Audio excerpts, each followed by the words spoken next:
Hadirnya Poco X3 NFC dan Realme 7 Pro tuh mengambil semua highlight yang ada di sektor smartphone mid-range. Jadi agak sulit untuk membuka percakapan bahwa ada HP Samsung yang speknya mirip kayak Realme 7 Pro dengan harga yang lebih tinggi.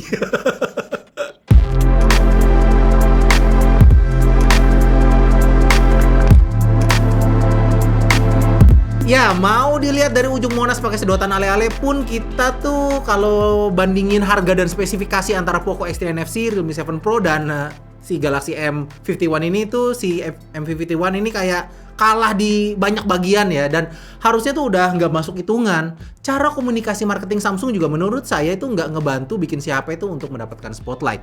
Lihat aja posternya, cuman satu hal yang mereka highlight, baterai. Jadi seakan M51 itu bagusnya di baterai doang. Padahal jujur ya, out of the box kalau kita bandingin mana yang paling nyaman dipakainya antara Poco X3 NFC, Realme 7 Pro, dan Galaxy M51 ini, paling nyaman ini ya pakai Galaxy M51 ini sob. Itu karena M51 ini nggak kayak Poco X3 NFC yang notifikasinya terisi sama notif-notif nggak penting dan iklan di setiap install aplikasi, ataupun bloatware segudang kayak di Realme 7 Pro. Jadi abis unboxing ya langsung dipakai aja gitu, nggak perlu beberes bersihin iklan dulu atau uninstall aplikasi nggak penting dulu gitu. Terus layarnya sob, ini layar mahal, 6,7 inch Full HD Super AMOLED Plus. Warnanya vivid, tajam, dan nyaman banget dilihatnya. Kayaknya budget produksinya tuh lari kemari semua dah. Karena buat HP layar kelas tengah, menurut saya ini tuh layarnya tuh terlalu bagus. Nah ini yang saya bilang kalau komunikasi marketing Samsung tuh nggak ngebantu nggambarin hal yang spesial di HP ini. Mungkin maksudnya baik ya, biar calon pembeli tuh nggak pusing karena kebanyakan informasi. Samsung meng-highlight bagian baterai dari smartphone ini yang mana memang bener sih. Baterai ini tuh tahan lama banget. 7000 mAh ini bisa saya pakai sampai 2 hari.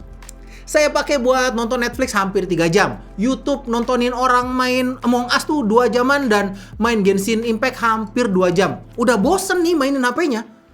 Masih sisa 48% dong. So, ini memang sobat anti lowbat banget. Jadi sebenarnya Samsung memang bener gitu ya nge-branding si HP ini. Baterai 7000 mAh ini juga nggak bikin HP-nya tuh jadi kelihatan gembrot kayak Om Ir gitu. Masih kelihatan proporsional gitu kayak saya. Gimana? Proporsional tidak? Cuman kalau desainnya mah ya sedih deh kalau diceritain. Terlihat mirip sama desain Samsung seri M atau seri A tahun lalu. Dan materialnya ini tuh plastik. Dibandingin sama HP lain di kelasnya kayak misalnya Vivo V20, Realme 7 Pro, atau Poco X3 NFC, ini tuh lebih mirip HP 2 jutaan. Sorry to say. Nah, komunikasi yang condong ke baterai aja ini juga nggak ngasih tahu kalau dia tuh udah pakai Snapdragon 730G yang masih termasuk enak buat dipakai main game. Kita bisa mainin Genshin Impact di HP ini, yang nggak smooth terus tapi hitungannya bisa lah.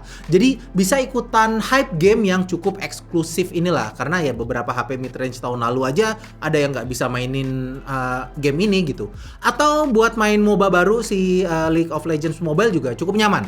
Coba sekarang dilihat deh, baterai gede, SoC tuh bisa dipakai buat main game, layar bagus, dan ngedukung fast charging 25 watt.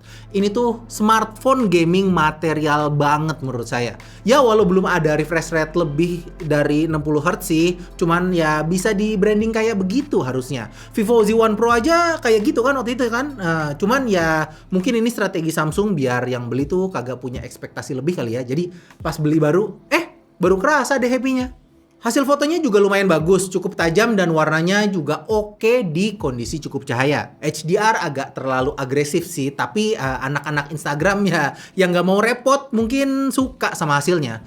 Masukan saya buat Samsung satu aja, ini watermarknya gede banget bos, kayak stempel kelurahan. Ada wide angle juga, jadi ya nggak bosen lah kalau mau foto-foto. Nice. Untuk foto low light-nya ada night mode sih, tapi hasil yang saya ambil ya nggak bagus-bagus amat, tapi acceptable. Ada night mode juga di wide angle lens-nya, tapi malah mirip filter Halloween. Videonya udah sampai 4K dan hasilnya menurut saya udah bagus. Ada stabilisasinya juga, jadi cukup kepake lah videonya. Nice. So, kesimpulannya gimana? Buat saya, untuk 5,5 juta, ini tuh adalah smartphone yang layak buat dibeli. Problemnya, menurut saya ada di kompetisi mid-range yang emang lagi brutal banget. Ada Poco X3 NFC dan Realme 7 Pro yang dibanderol dengan harga lebih murah dari M51 ini. Jadi kayak seakan tuh ngasih kesan bahwa HP ini tuh ya udah nggak worth lah buat dibeli. Dan saya nggak setuju dengan pendapat itu. Buat saya, ini masih worth buat dibeli karena ngasih diferensiasi sama Poco X3 NFC dan Realme 7 Pro, yaitu ketahanan baterai yang gila banget. Lebih gila dari Poco X3 NFC ataupun Realme 7 Pro. Layar juga lebih bagus, fingerprint ada di samping, NFC juga tersedia, jadi fiturnya ya udah cukup komplit.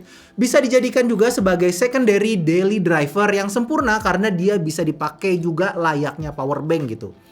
So, kalau mau beli, silahkan. Saya rasa membeli Galaxy M51 ini bukanlah suatu kesalahan. Dan yang paling penting, nggak perlu nunggu flash sale lagi.